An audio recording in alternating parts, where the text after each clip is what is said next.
Dear listener, overlooking the Circus Maximus, the Palatine Hill poses historical opulence in ruins across the street. It was what cost Romulus his brother. It was what cast a shadow over plebs. It was what patricians held as grandeur. Behind me, the hill of another stage, Aventine Hill, which I've to go beyond, yet antiquity's radiance I felt. It all began with a monument. How appropriate to celebrate him, Giuseppe Mazzini, how suitable. Where on Rome's Palatine Hill stands remnants of Italy's ancient days, it is Remus's Aventine Hill that commemorates Italy's destiny. After the fall of the Roman Empire, there had been dreams that the peninsula would be united under one culture that would engender an identity. All of Rome's other territories changed as kingdoms or empires, but Italy? A palette of states, principalities, republics, duchies, and even kingdoms. Was there any leader to unite them? Emperors have tried it, and so have kings. Alas, even popes. Not dreams that drove them, but control over Italy. That's all. One large vassal peninsula to rule. Dreams are roads envisioned by the artists, yet they are realized by the ambitious.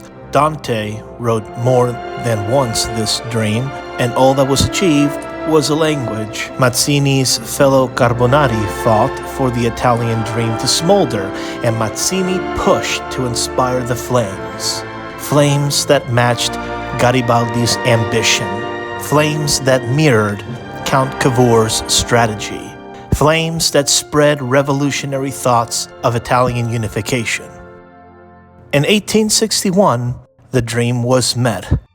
And while the statue of Garibaldi stands gloriously on Janiculum Hill, Giuseppe Mazzini has the honor of having a place on Aventine Hill, the same founding hill for which Remus died, the same founding hill where the plebeians protested for representation in the Senate of Rome's brand new republic, thus the creation of Roman tribunes.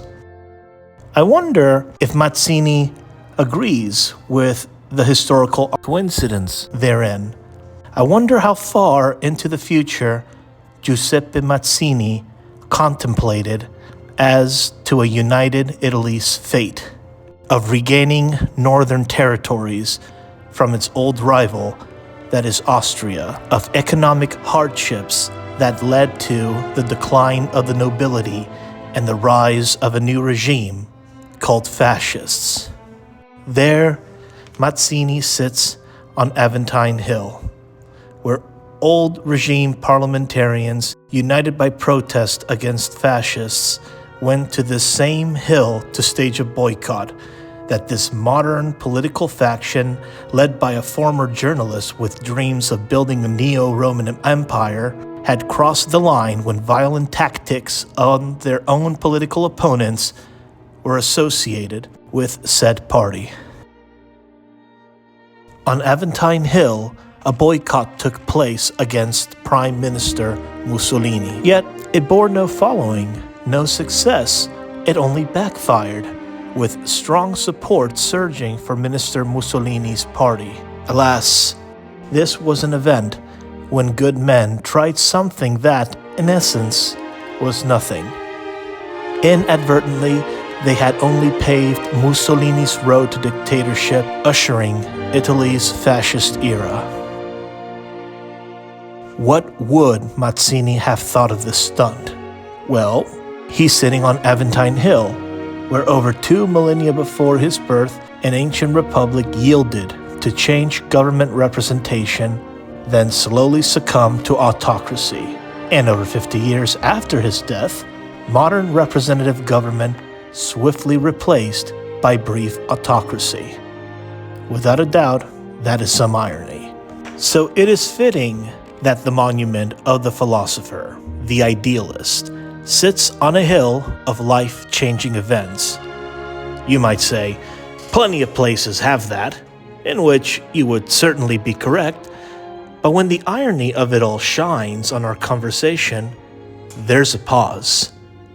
A man of knowledge who dreams, who teaches, sits on a reminder of humankind's unpredictable yet classic nature.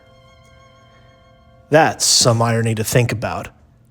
One of Italy's founding fathers sits on an old hill of coincidences between protests, one ancient and one modern. The ancient worked, the modern did not. Why? Now that is a treat of a discussion at the next coffee shop or brewery chat. It's the precious truth behind irony, human development's ambiguous link to chance, the odd, unforeseen gamble.